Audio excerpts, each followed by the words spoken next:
भाव का भूखा हूँ मैं, भाव ही एक सहार है, जो भजता है भाव से उसका भव से बेड़ा पार है। पार है। तो महाराज भगवान विदुर जी के घर जाके केले के छिलके खा लेते हैं, और भाव नहीं है तो दुर्योधन के 56 भोग भी भगवान त्याग जाते हैं। दुर्योधन ने भगवान से कहा, कन्हैया तुमने आज तक ऐसा भोजन नहीं किया होगा जैसा हमने तुम्हारे लिए व्यवस्था करवाई है। अब किसी को भोजन करा रहे हो या फिर अपना ऐश्वर्य दिखा रहे हो। भगवान ने कहा कि महाराज दुर्योधन, भोजन 2 परिस्थितियों में किया जाता है, या तो कराने वाले का भाव शुद्ध हो या फिर करने वाले को पेट में भूख हो।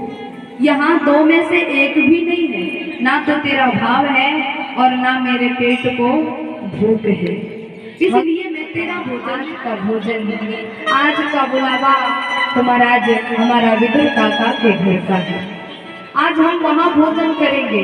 दुर्योधन कहते हैं, कन्हैया तुम वहाँ भोजन क्या करोगे, उसके खुद के खाने का ठिकाना नहीं है, तुझे क्या खिला देगा। भगवान ने कहा वो मैं नहीं जानता, लेकिन आज का भोजन हम विदुर काका के घर करेंगे।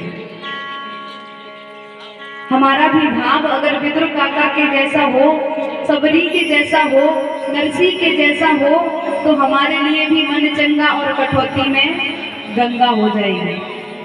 लेकिन ना तो हम विदुर जैसा भाव बना पाते हैं और ना ही सबरी के जैसा इंतजार कर पाते हैं, तो भी कह देते हैं कि मन चंगा कठौती में गंगा। ये कहना भी ठीक नहीं है अगर हमारा मन शुद्ध नहीं है तो। क्यों कहते हैं लोग, पता है? क्योंकि कुछ के अपने खुद के करे कुछ होता नहीं है, तो ये बात कह के अपने आप को तसल्ली दे लेते हैं बस, और कुछ नहीं। खुद का भला सोचते हैं इसमें भी, क्यों?